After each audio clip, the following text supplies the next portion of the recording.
Dad left me alone to vacation with step-family, but now wants me to give a boost to my stepsister. All right, so let me tell you about how everything went downhill after my mom passed away. I was only 9 years old when it happened, and back then, it felt like everything in my life just stopped making sense. I mean, my mom was my whole world, you know? She was the one who made everything feel normal and safe. But when she passed, that safety kind of disappeared and everything changed. At first, I thought maybe my dad, Mike, he's 47 now, but back then he was in his mid-30s, would hold things together. I guess I just assumed that since he was my dad, he'd step up. Spoiler alert, he didn't. I mean, for a little while things were fine. It was just me and him, and we tried to find some kind of routine without mom. He'd take me to school, we'd have dinner together, and it wasn't perfect, but it wasn't terrible either. Then, about a year later, he started dating this woman, Jane. I didn't know much about her at first, except that she was younger than my dad, like 12 years younger, so she was 35. I remember the first time she came over to our house for dinner. She seemed nice enough, I guess, but looking back, I should have seen the warning signs from day one. Jane didn't waste any time moving in after they got serious. It wasn't long before she brought along her daughter, Betty, who was 17 at the time. And let me tell you, Betty was the definition of spoiled. From the minute they walked through the door, it was like they owned the place. Jane didn't even try to make me feel included. She just took over like she'd been running the show forever, and my dad, for some reason, just went along with it. Now, I was just a kid, 9 years old, and I was still grieving the loss of my mom, so I didn't really know how to deal with any of this. But I noticed pretty quickly that my dad started changing. He wasn't really my dad anymore. It was like Jane became the priority, and I don't even know how to describe it. Like, I was there, but I wasn't important. Things started getting worse when it became clear that I wasn't treated like a kid in my own home. You'd think after losing my mom, my dad and Jane would have some level of sympathy or understanding, right? But nope. Instead, they started treating me more like the maid than a family member. Jane had this thing where she'd give Betty every bit of attention while I was the one stuck doing all the chores. I wasn't allowed to say anything either because apparently that was just how things worked now. It got to the point where I was cleaning up after Betty constantly. I mean, she was 17, but she acted like a toddler, leaving her mess everywhere, and it was always up to me to clean it up. Betty would be out with her friends or sitting around watching TV while I was stuck washing dishes, vacuuming, or doing whatever chore Jane threw my way. And my dad? He didn't do a damn thing to help. He acted like it was normal for his 9-year-old daughter to be treated like a housekeeper. I couldn't understand why he was okay with it, but at the same time, I didn't know how to speak up either. But you know what really did it for me? The Christmas trip. This part still makes my blood boil when I think about it. That Christmas, they all decided to go on a vacation together. My dad, Jane, and Betty. They were going somewhere nice. I think it was a cabin up in the mountains or something. I was excited at first because, I thought I was going too.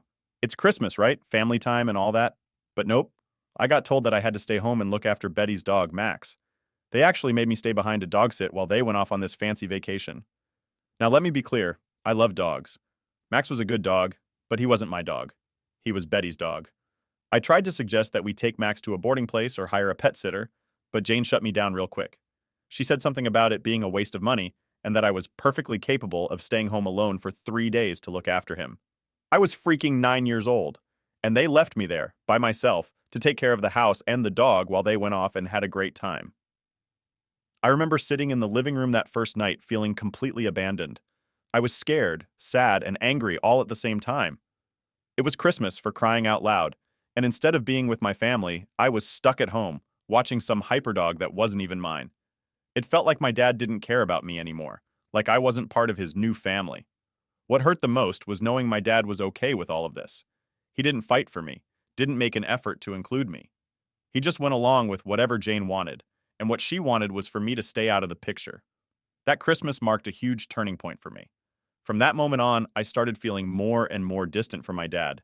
He wasn't the same guy I used to look up to. He became someone who let Jane call the shots, and I was always the one getting the short end of the stick. Every holiday, every family event, it was always about Jane and Betty. I was just there in the background, expected to do what they wanted. Honestly, looking back, I wish I had spoken up more. But at 9, what was I supposed to do? I didn't have the words or the courage to stand up to my dad or Jane.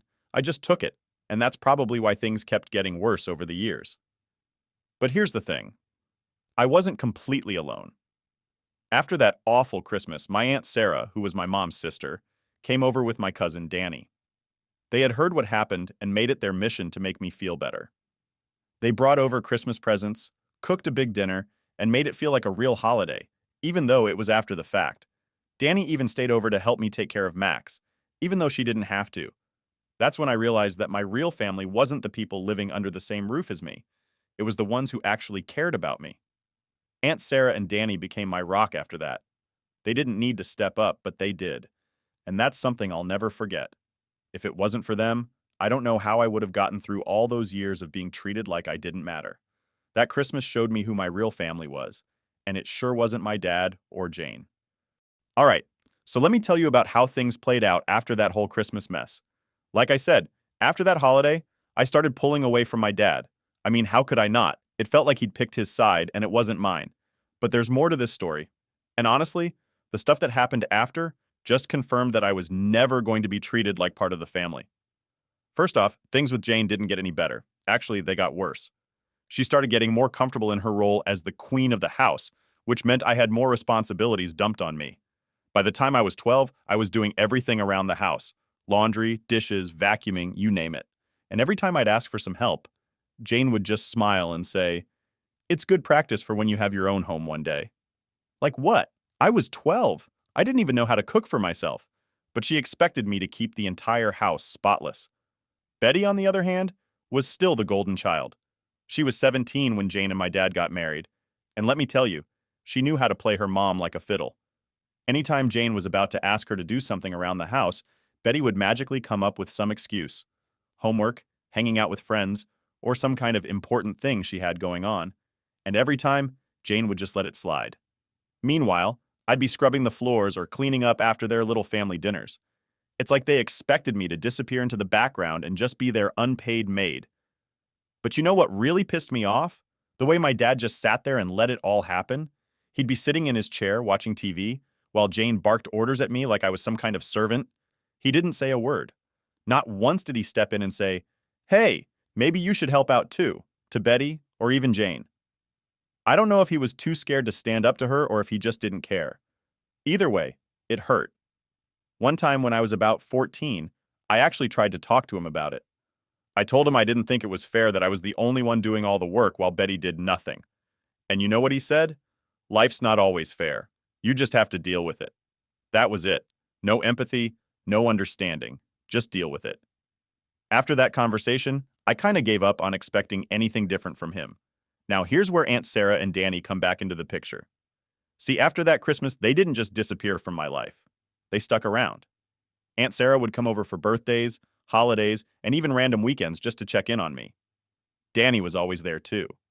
Even though she was a few years older than me, we got super close. She was like the big sister I never had. We'd hang out at Aunt Sarah's place whenever I needed a break from Jane's constant nagging or Betty's messes. Danny would take me out for ice cream, we'd go shopping, or sometimes we'd just sit around and binge watch TV shows. She was the first person I felt like I could actually talk to about everything going on at home. She knew how crappy things were for me, and she never made me feel like I was being too dramatic or whatever. One weekend, when I was about 16, I was staying over at Aunt Sarah's, and Danny and I were talking about how things were at home. I remember telling her about how Jane had yelled at me for not folding the laundry fast enough that week. It was something so dumb, but it had really gotten to me. Danny just looked at me and said, "You know, this isn't normal, right? You're not supposed to be treated like this." That hit me harder than I expected. I'd spent so many years thinking this was just how life was supposed to be that I hadn't even realized how messed up it all was. Danny and Aunt Sarah were always so kind to me, but it wasn't until that moment that I realized how different my life could be if I wasn't stuck in that house with Jane and my dad. It was like something clicked in my brain after that conversation. I stopped caring so much about pleasing Jane or even trying to get my dad to see my side. I started focusing more on school, hanging out with Danny, and just doing things for myself. I still did the chores because I had to, but I didn't let it get to me as much. I just kept my head down and told myself that one day I'd be out of there. And I was right. When I turned 18, I got accepted to college with a full scholarship. That was my ticket out, and I wasn't going to waste it. The day I left for school, Jane didn't even bother to say goodbye. She just gave me a half-hearted good luck and went back to whatever she was doing. Betty didn't care either. But my dad? He actually seemed sad. He hugged me for what felt like the first time in years and told me he was proud of me. It was weird. hearing that from him after everything. But at that point, it didn't mean much to me. I was too focused on the fact that I was finally getting away from that house. College was a whole different world for me. I got to start over, make new friends, and just live my life without feeling like a burden or a maid. Aunt Sarah and Danny were still my biggest supporters, sending me care packages and visiting whenever they could. And honestly, they were the only family I really cared about at that point. But of course, even though I was gone, Jane and Betty weren't done stirring up drama. About halfway through my first semester, I got a call from my dad. He told me that Jane and Betty had been talking, and they thought it would be a good idea if I came home for the holidays. He made it sound like this big olive branch, like they were finally ready to treat me like part of the family. But I wasn't buying it. I could hear Jane in the background, telling my dad what to say, and it was obvious she didn't care about me. She just wanted someone to come home and help with the holiday prep. I wasn't about to fall back into that trap, so I told him I was spending the holidays with Aunt Sarah and Danny, and that was that. He didn't argue. He just sighed and said, "Okay, maybe next time." Yeah, right. I knew there wouldn't be a next time. I was done with trying to make things work with my dad and Jane.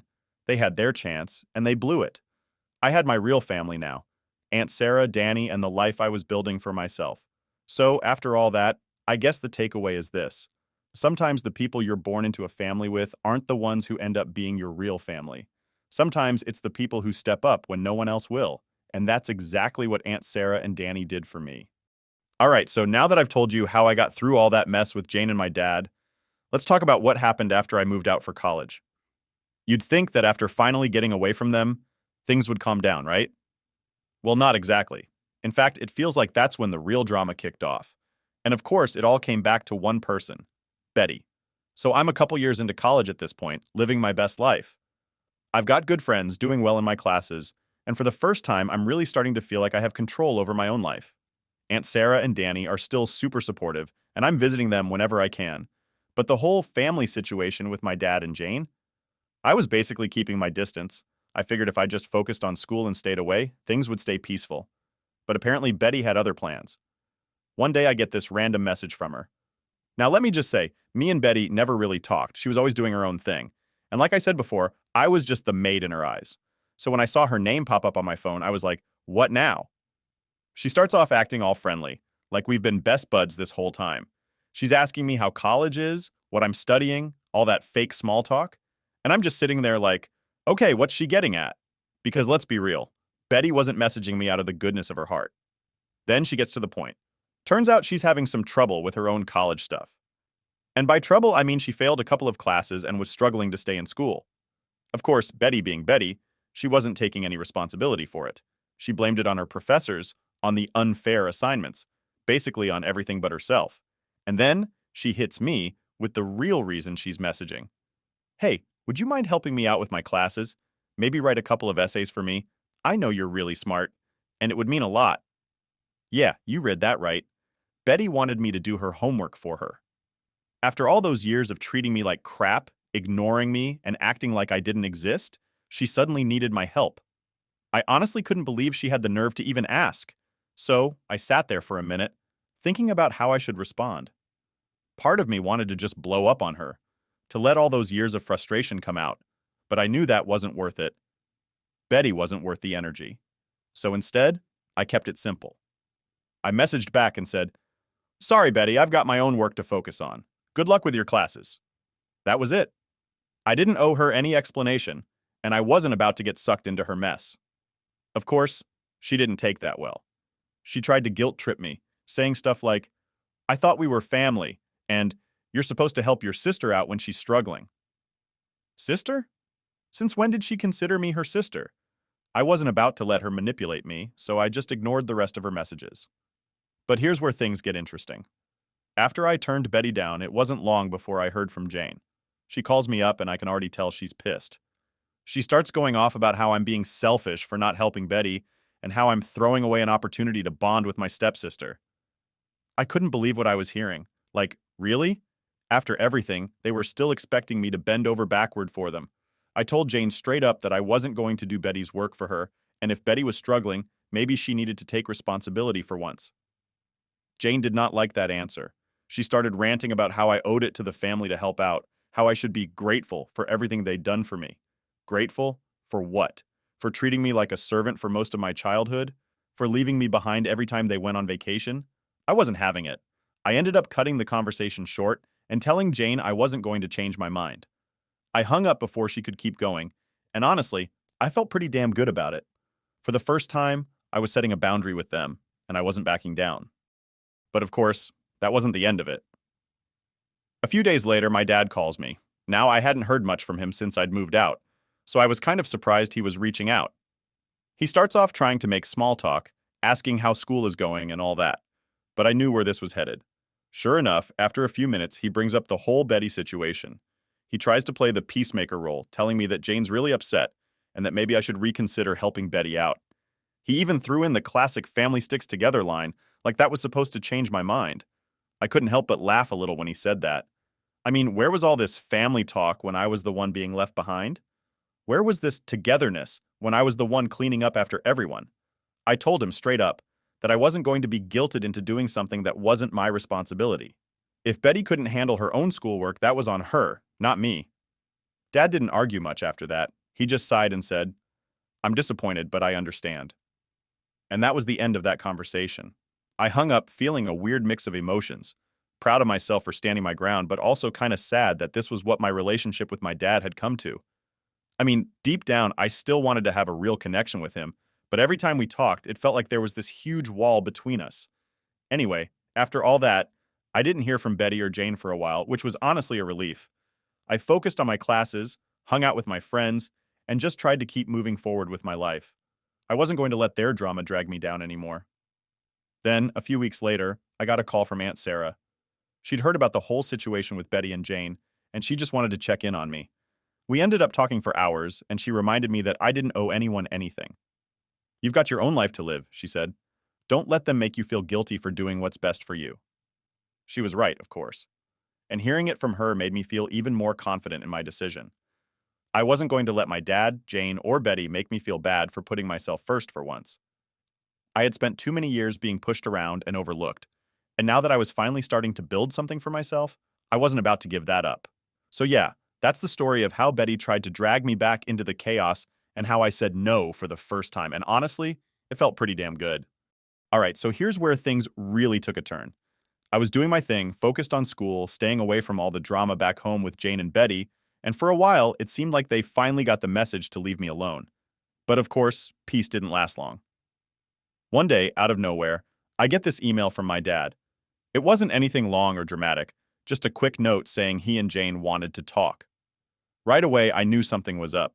I hadn't heard from them in months, so if they suddenly wanted to have a talk, it wasn't going to be good. Still, I figured I'd hear them out because despite everything, a small part of me still wanted to believe maybe they'd changed. Spoiler alert, they hadn't. So I agreed to meet up with them. We decided on this little coffee shop in my hometown, a neutral place where I could make a quick exit if things got bad. I walked in, and there they were, sitting at a table like nothing had ever happened. My dad looked tired, like older than I remembered, and Jane? Well, she looked the same, cold, detached, like she had somewhere better to be. After some awkward small talk, they finally got to the point. Jane, of course, was the one who spoke first. She always liked to control the conversation. "We've been talking about the future," she said, in that fake sweet voice she used when she was trying to sound reasonable. "And we think it's time for you to start thinking about your responsibilities." I was confused. "Responsibilities? What do you mean?" That's when she hit me with it. "Your father and I are getting older, and Betty is going to need some help getting settled in life." I couldn't believe what I was hearing. They weren't talking about my future. They were talking about Betty's future. And somehow, in their minds, I was supposed to play a role in making sure Betty was taken care of. You know, the same Betty who never lifted a finger to help me, who treated me like trash, who I hadn't spoken to in months because she only ever reached out when she needed something. "Wait, you want me to help Betty?" I asked, trying to keep my cool but already feeling the anger bubbling up. My dad finally spoke up then, his voice tired and resigned. "She's struggling, and we just thought that, as her sister, you'd want to help out. You're doing well for yourself, and we thought maybe you could, give her a little boost." Give her a boost? Was this a joke? They wanted me to financially support Betty now? The same Betty who couldn't even bother to message me unless she needed homework help? I felt like I was in some twisted alternate reality where everyone had lost their damn minds. I leaned back in my chair, trying to process what they were asking. So, let me get this straight, I said, looking directly at Jane, because I knew she was the mastermind behind all this. You want me to take money that I'm earning from the life I've built for myself and just hand it over to Betty? Why?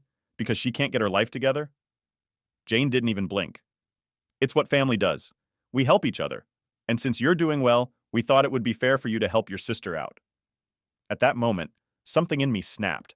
All those years of being treated like I didn't matter, like I was just there to serve them, came rushing back. I couldn't believe the audacity of what they were asking. I'm not doing it, I said, my voice firm.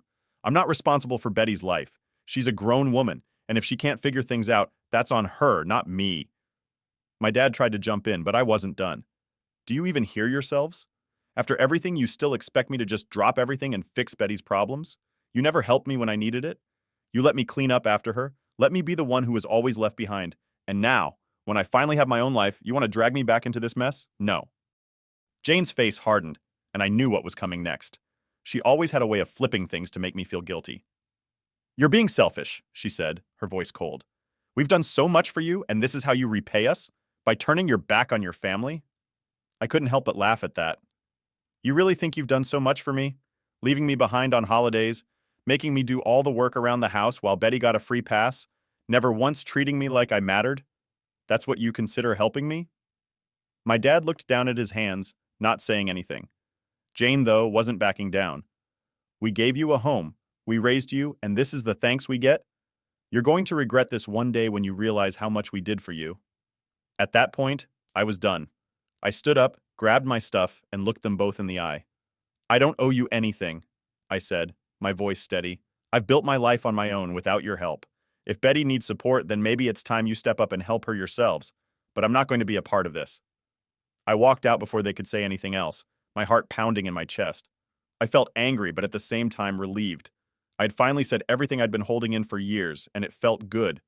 I wasn't going to let them drag me back into their toxic cycle. I was done being the one who was always expected to sacrifice for everyone else. After that, I didn't hear from them for a while. No calls, no messages, nothing. And honestly, that was fine by me. I focused on my school, my friends, and the life I was building for myself.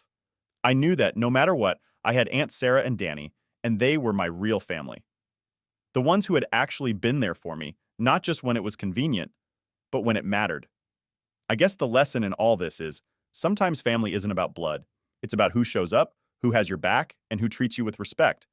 And Jane and my dad? They never did any of that. So yeah, I walked away from them and I don't regret it. So after all that mess with Jane and my dad, you'd think I'd finally get a break, right?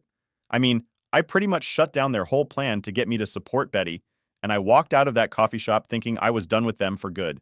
But nope, life wasn't about to let me off that easy. A few months after that whole confrontation, I was finally finishing up my last year of college. I had a decent job lined up after graduation, and things were going pretty well. Aunt Sarah and Danny were still my rocks, and I was feeling good about where my life was headed. I'd cut off all contact with Jane and Betty, and the distance from all that drama was honestly the best thing I could have done for myself. But just like clockwork, right when I thought everything was settling down, my dad decided to show up again. I was in the middle of studying for finals when I got a text from him. I hadn't heard from him since that awkward coffee shop meeting, so when I saw his name pop up, my first thought was, what now? The text wasn't long, just him asking if we could talk. No details, no explanation, just, hey, we need to talk. I debated ignoring it, but there was this little part of me that hoped maybe, just maybe, he wanted to apologize or something. So, like an idiot, I texted him back and agreed to meet. We ended up meeting at the same coffee shop as last time. I walked in, half expecting to see Jane sitting there with him, but she wasn't. It was just him, sitting alone, looking more worn down than I'd ever seen him. He had this look on his face that told me whatever he was about to say, it wasn't going to be good. We went through the usual awkward small talk, but I could tell he was nervous.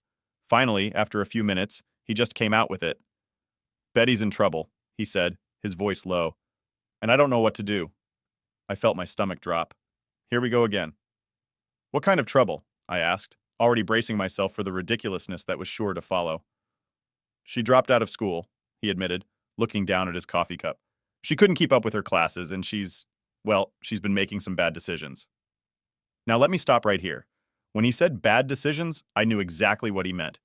Betty had always been the type to make dumb choices and then expect someone else to clean up the mess. And I had a feeling that this time, they were hoping that someone would be me. She's staying with us right now, Dad continued. But Jane and we can't keep bailing her out. She's racked up a lot of debt, and we're not sure how much longer we can keep helping her.